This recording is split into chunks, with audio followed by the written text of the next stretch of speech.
자리에서 일어나셔서 오늘 우리에게 주시는 하나님의 말씀 갈라디아서 5장 2절에서 15절 말씀 함께 교독하겠습니다. 보라, 나 바울은 너희에게 말하노니 너희가 만일 할례를 받으면 그리스도께서 너희에게 아무 유익이 없으리라. 내가 할례를 받는 각 사람에게 다시 증언하노니 그는 율법 전체를 행할 의무를 가진 자라. 율법 안에서 의롭다 함을 얻으려 하는 너희는 그리스도에게서 끊어지고 은혜에서 떨어진 자로다. 우리가 성령을 믿음을 따라 의의 소망을 기다리노니 그리스도 예수 안에서는 할례나 무할례나 효력이 없으되 사랑으로서 역사하는 믿음뿐이니라. 너희가 다름질을 잘하더니 누가 너희를 막아 지기를 순종하지 못하게 하더냐. 그 권면은 너희를 부르신 이에게서 난 것이 아니니라. 적은 누룩이 온 덩이에 퍼지느니라. 나는 너희가 아무 다른 마음을 품지 아니할 줄을 주 안에서 확신하노라. 그러나 너희를 요동하게 하는 자는 누구든지 심판을 받으리라. 형제들아, 내가 지금까지 할례를 전한다면 어찌하여 지금까지 박해를 받으리요. 그리하였으면 십자가의 걸림돌이 제거되었으리니. 너희를 어지럽게 하는 자들은 스스로 베어버리기를 원하노라. 형제들아, 너희가 자유를 위하여 부르심을 입었으나 그러나 그 자유로 육체의 기회를 삼지 말고 오직 사랑으로 서로 종노릇 하라. 온 율법은 내 이웃 사랑하기를 내 자신같이 하라 하신 한 말씀에서 이루어졌나니. 함께 읽겠습니다. 만일 서로 물고 먹으면 피차 멸망할까 조심하라. 아멘. 하나님의 말씀입니다. 자리에 앉으시겠습니다. 오늘 하나님이 우리에게 허락하신 말씀 본문은 갈라디아서 본문입니다. 성경의 모든 성경 본문이 사실은 예수 그리스도의 십자가를 향하고 있지만 갈라디아서 본문은 특별히 하나님의 놀라운 은혜로 선명하게 십자가를 향하는 구절로 꽉 채워져 있는 소중한 본문이 되겠습니다. 오늘도 이 갈라디아서를 통해서 우리가 십자가에 대한 우리의 믿음이 더 견고해지고 흔들림 없이 믿음의 길을 가게 되시기를 축복합니다.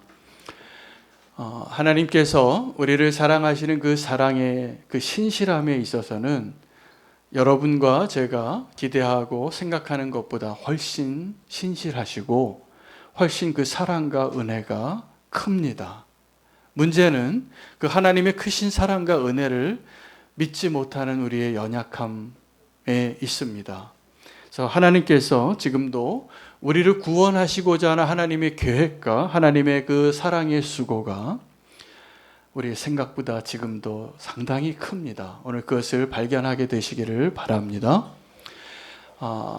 호세아서를 보면 하나님의 그 신실하심과 하나님의 그 사랑의 신실함과 상반되어지는 하나의 모습이 나오는데 하나님의 백성이 신실하지 않아요. 그게 문제입니다. 오늘도 저와 여러분이 하나님을 사랑한다고 하면서도 여전히 하나님이 기대하시는 모습에 부합하지 못하는, 신실하지 못한 모습 때문에 하나님의 고민이 있습니다. 그 고민의 해결책이 뭐냐 하면 예수 그리스도의 십자가입니다. 오늘 본문으로 이 예수 그리스도의 십자가가 더 선명해지고 예수 그리스도의 그 십자가에 대한 오해가 없어지기를 축복합니다. 우리가 상당히 많이 십자가를 오해하거든요. 여러분, 우리가 십자가를 알고 예수님을 사랑한다고 하고 하나님을 사랑한다고 여전히 말하고 있으면서도 우리의 삶의 모습이 호세아의 부인과 같을 때가 많습니다. 호세아서의 주제는 신실하지 못한 백성을 향한 하나님의 신실하신 사랑이에요. 근데 이 주제를 가장 완벽하게 완성시킨 하나님의 역사는 예수 그리스도의 십자가이고 이 십자가의 사랑을, 그 하나님의 사랑을 전하는 선지자에게 있어서 하나님이 먼저 요구하신 것이 있습니다. 무엇을 요구하셨냐 하면 네가 지금 살고 있는 그 나라에서 가장 음란한 여인을 찾으라. 그리고 그 여인과 결혼하라. 순종합니다. 그래서 그 호세아 선지자가 자녀를 낳았는데 그 자녀의 이름들이 다 무엇을 의미하냐 하면 이건 내 애들이 아니라는 거예요. 그리고 하나님의 그 신실하신 사랑을 신실하지 않은 백성들에게 전하는 사명을 맡기십니다. 호세아가 그 음란한 여인과 결혼한 그 남편의 아픔을 알지 못했다면 전할 수 없는 메시지였던 것이죠. 호세아는 실제로 그 신실하지 못한 여인과 사는 남편의 그 고통을 경험하고 하나님의 마음을 배웁니다. 그리고 그 사랑을 전하는 것이 십자가의 메시지였어요. 그리고 오라고 해요. 내가 너를 고쳐주겠노라. 그 위대한 사랑을 경험하고 전하고 또 오늘 우리에게도 그 사랑을 다시 한번 전하는 선지자로서 우리에게 서 있는 호세아를 보게 됩니다. 오늘 바울이 갈라디아 교회 성도들에게 이 편지의 내용, 오늘 본문의 내용의 핵심은 그 갈라디아 성도들이 복음의 구원을 경험하고 다시 할례로 돌아가는 그 모습을 보고 바울이 분노하면서 썼던 편지의 내용이 됩니다. 그러면서 아주 중요한 십자가의 오해를 깨트리고 있어요. 뭐라고 이야기하냐면 내가 이전에도 나도 만약에 할례를 받았더라면 내가 너희에게 십자가를 전하는 것 외에 할례를 전했더라면 십자가에 걸림돌이 있었겠느냐고. 여러분, 우리는 예수 그리스도를 사랑하고 예수 그리스도의 그 십자가의 길을 갈 때 다 어떤 길을 원하냐면 그 걸림돌이 없기를 원합니다. 그러시죠? 아멘이죠? 믿음의 경주를 시작했는데 그 믿음의 경주에 걸림돌이 없어야지 행복하잖아요. 우리가 원하는 것은 그 믿음의 길, 십자가의 길, 예수 그리스도를 따라가는 그 길, 생명이 있는 그 좁은 길을 걸어갈 때 걸림돌이 되어지는 것이 없기를 바랍니다. 그런데 바울은 오늘 우리에게 다른 뉘앙스로 십자가를 설명해 줘요. 내가 너희와 같이 할례를 행하였더라면 십자가에 걸림돌이 있었겠느냐고. 여러분, 할례가 무엇이냐 하면 아브라함에게 언약을 맺으시고 이제 내가 너를 믿음의 조상으로 삼고 너를 구별한 민족으로 삼기 위하여 모든 남자는 다 할례를 받으라. 그래서 할례는 언약받은 백성의 징표였습니다. 다 할례를 받으면 내가 하나님의 백성인 것을 알게 되는 증거가 되는 것이죠. 여러분, 예수 그리스도를 믿고 십자가의 복음을 경험하고 할례를 받는 것이 뭐 그렇게 큰 문제가 될까? 이런 생각 안 드세요? 드시죠? 드시잖아요. 그럴 수도 있잖아요. 그죠? 예수 그리스도로 구원을 받고 이제 정말 구원받았다는 것이 확실해졌고 그리고 나서 할례 받는 게 뭐 그렇게 큰 문제일까? 그런데 이 시점에서 바울은 알고 있는데 갈라디아 교회 성도들이 모르고 있는 내용들을 확인해 봐야 합니다.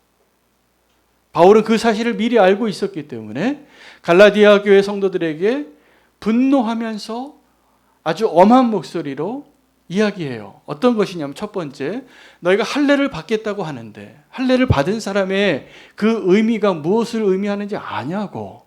할례를 받게 되면 율법의 모든 요구를 이행해야 하는 책임이 생기는 거예요.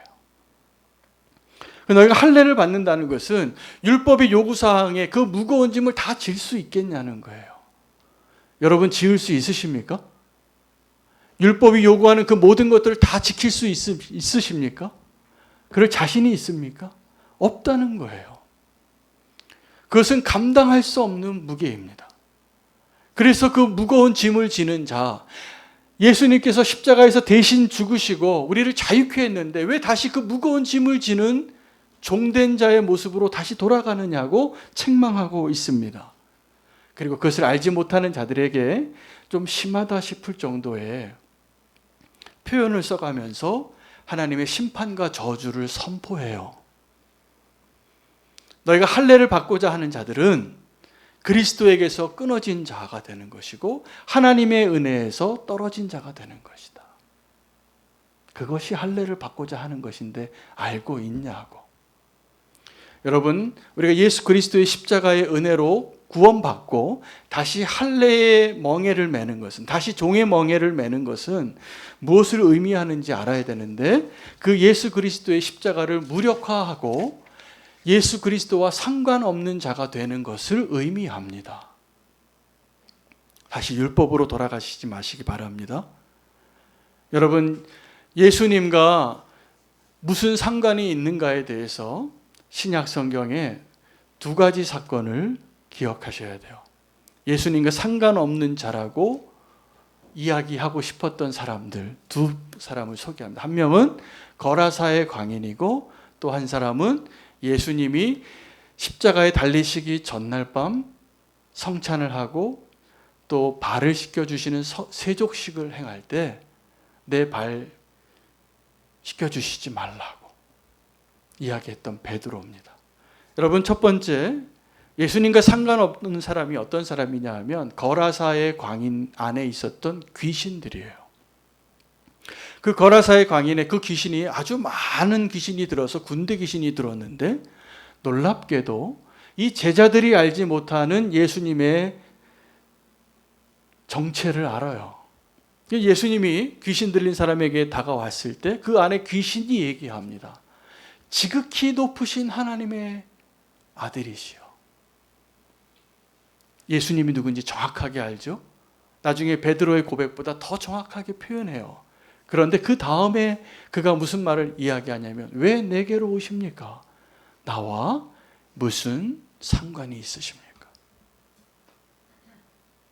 그게 그 거라사 광인 안에 있던 귀신들이 했단 말이에요. 예수님이 누구인지 정확하게 아는데 상관하고 싶지 않은 존재. 베드로가 예수님 발 씻겨주시니까 황송해서 예수님, 내가 어떻게 예수님 내 발을 닦으시냐고. 제가 예수님 발을 닦아드려야죠. 그렇게 이야기할 때 예수님이 뭐라고 이야기하시냐면 안면을 싹 물쏘하시고 네가 지금 네 발을, 그 더러운 발을 나에게 내놓지 않으면, 내가 너의 발을 씻어주지 않으면 너는 나와 상관이 없는 자다. 여러분, 지금도 믿음의 공동체 안에 예수님과 어떤 관계를 맺고 있는 분들이 많을까요? 내 더러운 발을 주님께 보여주는 것은 싫어요. 그리고 그 대신 예수님의 발을 씻겨주기를 원해요.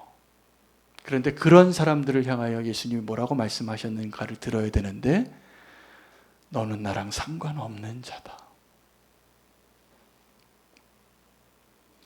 내 더러운 발을 주님께 내어드리지 않고 내가 주님의 발을 씻겨주려고 수고하고 봉사하고 헌신하고 헌금하고 기억하셔야 되는데 내 더러운 발을 주님께 내어드리지 않으면, 주님이 내 발을 씻겨주시지 않으면 상관없는 자가 될 수 있습니다.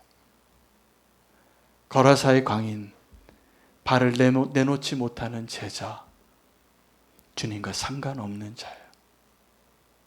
그런데 오늘 이 할례로 돌아가려고 하는 그 자들에게 바울이 똑같은 메시지를 전하는 겁니다.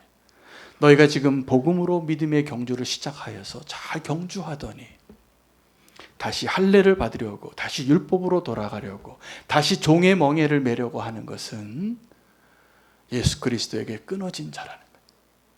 상관없는 자가 되는 것이라는 거예요. 저는 정말 바랍니다. 우리는 교회 성도님들 가운데 단 한 분도 그렇게 돌아가서 하나님과 예수 그리스도와 상관없는 자가 되는 분이 한 분도 없기를 바라요. 정말 바라요. 내 더러운 발을 내놓으셔야 돼요. 예수님을 아무리 인정하고 찬양하면 뭐합니까? 상관하고 싶지 않은데. 상관없는 자예요. 여러분, 이 할례를 받는다는 것은 무거운 짐을 지는 거예요. 내가 감당할 수 없는 짐을 지는 일을 시작한 것을 그들은 몰랐어요. 근데 그들이 그 할례로 돌아가고자 하는 것은 왜 그렇게 했는지를 설명하는데 스스로 의로운 자로 보이기 위해서였어요. 스스로 의로워지고자 하는 자들아 라고 말해요. 여러분, 스스로 의로워지려고 하는 자들은 예수 그리스도와 상관없습니다. 십자가와 상관없습니다. 분명히 아셔야 돼요. 그리고 그 예수 그리스도와 상관없는 율법의 그 감당할 수 없는 그 무거운 짐을 지게 되어지는 것은 다시 헤어나올 수 없는 종의 모습으로 돌아가는 거거든요. 여러분, 1만 달란트 빚진 자가 100데나리온 빚진 친구를 용서하지 않았는데 그 1만 달란트 빚진 자의 의미는 종에서 자유케 해줬다는 거예요. 그 빚은 1만 달란트는 한 개인이 탕감하고 해결할 수 있는 수준의 금액이 아니에요. 국가 수준의 채무예요. 근데 그걸 채무를 없게 해줬어요. 자유케 해준 거죠. 그런데 그 사람이 다시 그 종의 모습으로 돌아가게 되어지는 이유가 뭐냐면 용서하지 못할 때예요. 100데나리온 빚진 친구를 용서하지 못하고 당장 갚으라고 멱살 잡고 옥에 넣는 자. 누가 옥에 들어가는 건지 아십니까? 그 100데나리온을 갚지 않은 친구가 아니라 그 100데나리온 갚지 않았다고 친구를 옥에 넣은 그 사람이 옥에 갇힌 자예요. 하나님의 은혜는 1만 달란트 빚진 자의 자리에서 우리를 자유케 하고 용서하지 못하는 그 옥에서 우리를 자유케 하는 것이 예수 그리스도의 십자가의 능력이에요. 우리를 그렇게 구원해 주시고 우리를 그렇게 자유케 해 주셨는데 어찌하여 다시 그 종의 자리로, 그 멍에가 많은 감당할 수 없는 그 무거운 짐을 지는 자리로 다시 돌아가려고 하느냐고. 그 안타까움 때문에 바울이 분노해요. 근데 이 바울의 분노가 예수님의 분노예요. 제가 보니 그 안타까운 모습으로 다시 돌아가는 그 자의 모습 막고 싶은 거죠. 그들은 몰랐어요. 그 사람들이, 이 갈라디아 사람들이 왜 다시 할례를 받게 됐을까요? 네, 그들을 달콤한 유혹으로 속삭이는 자들이 있었기 때문이죠. 다시 할례를 받아야 하는 것이 더 온전한 믿음으로 가는 길이라고. 율법주의자들이. 그런데 그것은 하나님에게로부터 온 권면이 아니라 이렇게 바울이 표현합니다. 그들의 권면은 하나님께로부터 온 것이 아니라 누구에게로부터 왔을까요? 사람에게로부터 온 권면입니다. 우리는 그 사람으로부터 온 권면에 우리의 믿음이 위태로워질 수 있다는 것을 꼭 아셔야 됩니다. 베드로가 예수님을 고백했어요. 너희는 나를 누구라 하느냐? 사람들은 나를 누구라 하느냐 먼저 물으셨을 때 대답했고, 정말 예수님이 듣고 싶은 대답은 너희는 나를 누구라 하느냐였습니다. 그때 베드로가 정답을 잘 말했습니다. 주는 그리스도시요 살아계신 하나님의 아들입니다. 기뻤죠. 예수님께서 기쁘시고 축복하면서 지금 네가 대답을 잘했는데 그 대답은 네가 생각해낸 대답이 아니다. 성령님께서 너에게 임하셨구나. 그걸 알았습니다. 그래서 그 베드로를 축복하면서 천국 열쇠도 주고 너의 그 믿음의 고백의 반석 위에 교회를 세우겠다고 하는 축복도 주시고 반석이란 이름도 주시고 기뻐하는데 그 순간에 그 다음 페이지에 베드로가 예수님을 너무 사랑해서 한마디 거들어요. 저는 그런데 그 길 가시지 않으면 안 되냐고. 그 십자가의 길은 좀 피하시면 안 되냐. 베드로가 그 말을 한 것은 예수님을 사랑했기 때문입니까? 아니면 예수님을 시험에 빠뜨리기 위함 때문이었습니까? 사랑했기 때문이에요. 너무 사랑했기 때문에. 그리고 예수님은 천국의 열쇠를 가진 자, 그 반석 위에 교회를 세울 자의 이름을 사탄으로 바꿔버려요. 사탄아, 내 뒤로 물러나라. 너는 지금 하나님의 일을 생각하지 않고 사람의 일을 생각하는도다. 여러분, 바울이 알고 있었지만 이 갈라디아 사람들이 모르고 있었던 또 하나의 내용이 뭐냐 하면, 그들이 지금 할례를 받으려고 하고 있는데 그 할례를 받으면 감당할 수 없는 무거운 짐을 지게 되고, 또 하나는 그들이 솔깃해서 넘어갔던 그것이 적은 누룩이에요. 그것을 인정하게 되면 예수 그리스도께서 피 흘려서 세우신 그 교회가 다 무너지고 온 덩이에 누룩이 확 퍼질 것을 알았어요. 그래서 분노하고 저주합니다. 저주해요. 누구든지 너희를 요동케 하는 자는 심판을 받고, 누구든지 너희를 미혹케 하는 자는 하나님의 은혜에서 끊어질 자가 되기를, 스스로 베어버리는 자가 되기를 원하노라. 이거는 저주예요. 하나님의 심판이에요. 로마서에 이 범죄한 모든 사람들을 향하여 하나님의 심판이 뭐였냐면 그냥 내버려 둠이에요. 그 내버려 둠이라는 상태가 어떤 상태냐면 예수 그리스도와 하나님과 단절된 상태로 내버려 두면 그 결말은 그냥 안 봐도 압니다. 타락한 모습의 결론으로 끝나요. 낭떠러지에서 떨어져요. 하나님께서 다시 우리를 붙잡아 주시지 않으면. 그래서 이 끊어진 채로, 단절된 채로 내버려 둔다는 것은 심판을 의미해요. 저주예요. 여러분, 저는 오늘 이 십자가의 걸림돌이라는 설교 제목을 사실은 좀 바꿨습니다. 두 번째 제목입니다. 맨 처음에 저 설교의 원고는 십자가의 걸림돌을 제거하라 였습니다. 여러분, 그 십자가의 길, 제자가 가야 할 그 십자가의 길에 걸림돌이 있으면 어떻게 해야 됩니까? 어떻게 해야 돼요? 치워야죠. 그 돌밭에 돌을 치워서 좋은 밭이 되는 것처럼. 그런데 바울의 메시지를 다시 한번 묵상해 보니까 바울이 뭐라고 얘기했냐 하면, 너희가 지금 다시 할례를 받으려고 돌아가는데 그것이 무슨 의미인지 아느냐? 내가 이전에 그 할례를 받는 것을, 내가 그 할례를 받았더라면 십자가의 걸림돌이 제거되었을 것이니라. 이렇게 표현을 해요. 제거되지 않았겠느냐라고 질문해요. 본문 한번 보세요. 내가 할례를 받았더라면 십자가의 걸림돌이 제거되지 않았겠느냐. 무슨 얘기일까요? 이게 어떻게 해석이 되어야 합니까? 11절 말씀 같이 읽을까요? 형제들아, 내가 지금까지 할례를 전한다면 어찌하여 지금까지 박해를 받으리요? 그리하였으면 십자가의 걸림돌이 제거되었으리니. 여러분, 우리는 그 십자가의 길을 갈 때 그 십자가의 걸림돌들이 좀 제거됐으면 좋겠어요. 그 십자가의 걸림돌과 같은 그 사람이 좀 없어졌으면 좋겠어요. 십자가의 걸림돌과 같은 그 사건이 좀 내 인생에 없었으면 좋겠어요. 그런데 아닙니다. 십자가의 걸림돌에서 우리가 해야 할 일은 그 십자가의 걸림돌을 뽑아서 치우는 게 아니라 십자가의 걸림돌에서 죽으셔야 돼요.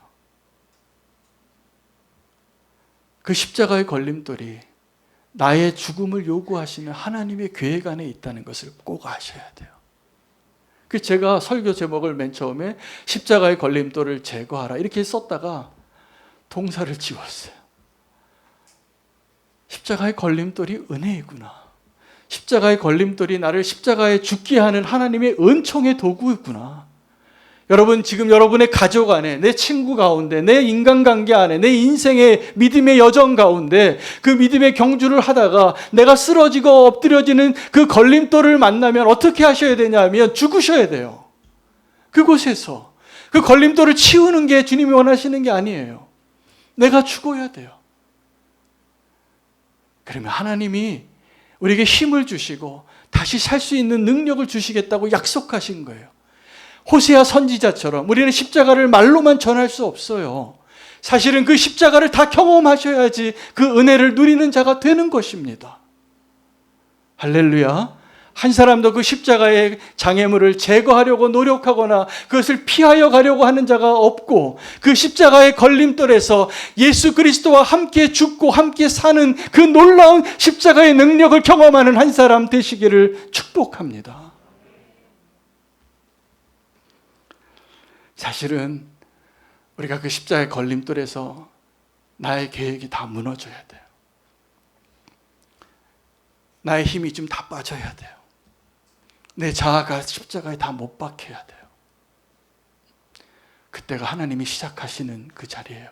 내가 끝나는 그 자리, 내가 지금 쓰러져 있는 그 자리, 포기하고 싶은 그 자리, 그 자리에서 주님을 만나실 겁니다. 갈라디아 교회 성도들은 이제 그걸 몰랐어요. 그걸 알고 있던 바울이 분노하는 마음으로, 안타까운 바울의 분노는 바울의 사랑입니다. 하나님의 진노는 하나님의 사랑입니다. 우리가 그 십자가의 걸림돌을 피하면 왜 박해를 받겠어요? 다 편하게 신앙생활 할 수 있는 것이죠. 그러나 바울은 그렇게 안 살았다는 거예요. 그렇게 그런 복음 전하지 않았다는 거예요. 저도 오늘 강단에서 주님이 그 은혜를 주셨더라고요. 내가 전해야 할 그 복음의 메시지가 십자가의 장애물을 제거하십시오가 아니었어요. 십자가의 장애물에서 죽으십시오. 주님과 함께. 주님이 그 힘을 주실 것이라 믿습니다. 그 주님을 믿으십니까? 오늘 주님만 바라보며 성령을 따라 믿음을 따라 그 십자가의 장애물에서 우리가 살아날 수 있는 힘은 사랑으로 역사하는 믿음이에요. 사랑으로 종노릇하는 그 능력이에요. 오늘 그 능력을 주님이 약속하시고 주실 것이라 믿습니다. 함께 결단하며 찬양하며 나아갈 때 나의 삶의 이유와 목적을 다시 한번 분명히 발견하고 그 십자가의 걸림돌을 제거하기를 구하는 자가 아니라 그 자리에서 예수 그리스도와 함께 십자가를 경험하는 자 되시기를 축복합니다. 함께 고백하며 결단하며 찬양하겠습니다.